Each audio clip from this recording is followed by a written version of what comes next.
এবার একটি ছবি দেখাবো আপনাদের, যেখানে একটি বিরল প্রজাতির প্রাণীর ছবি আপনারা দেখতে পাচ্ছেন সেই ছবি।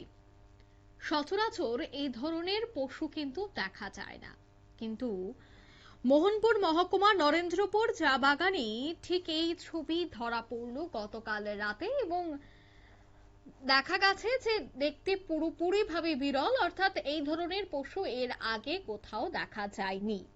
উদ্ধার করা হয়েছে সেই প্রাণীটিকে, বর্তমানে বন দফতরের হেফাজতে রয়েছে। গতকাল সন্ধ্যাবেলায় নরেন্দ্রপুর চা বাগানে একটি বিলুপ্ত প্রায় প্রাণী দেখা যায়। এরপর দেখা গেছে যে প্রণীতির বিজ্ঞানসম্মত এই নাম হচ্ছে স্লো লরিস। দেখতে অনেকটা বানর প্রজাতির। এটা সন্ধ্যার পর বিদ্যুৎ পরিবাহী তারের মধ্যে দিয়ে আসার সময় হঠাৎই শর্ট লাগে, এটি গাছেই পড়ে যায়। তারপর যুবকরা তাকে ধরে একটি খাঁচায় বন্দী করে রাখে। খবর দেওয়া হয় বন দপ্তরের অফিসে। আজ সকালে বন দপ্তরের পঞ্চবটি বিট অফিসের অফিস ইনচার্জ প্রদীপ নায়েক সেখানে গিয়ে এই লরিসটিকে উদ্ধার করে নিয়ে যায়। তিনি জানান, এটাকে চিকিৎসা করার পর সুস্থ করে তোলা হবে। বন ধ্বংস হয়ে যাবার ফলে সকল বন্যপ্রাণী প্রতিনিয়তই সমতলের দিকে এগোচ্ছে, আর যার ফলে পরিবেশের ভারসাম্য অনেকটাই নড়ে বড়ে যাচ্ছে। প্রয়োজন বন সংরক্ষণের। এই বিষয়ে কি বলছেন গ্রামবাসীরা, শোনাবো।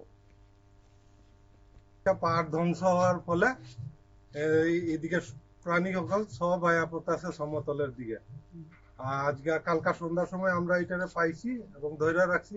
যদি প্রশাসনের দিক দিয়ে এটারে মানে রেস্কিউ করে তাহলে এটা বাচ্চা যাবে। এই এলাকাটা আমরা চাই যে প্রাণীটা বাঁচুক। এই এলাকাটার নাম কি? এই এলাকাটা হচ্ছে নরেন্দ্রপুর চা বাগান। আরেকবার একটা এরকম বিরল জাতের প্রজাতির প্রাণী আমরা পাইছিলাম, এটাও নিচে রেস্কিউ করে নিছে।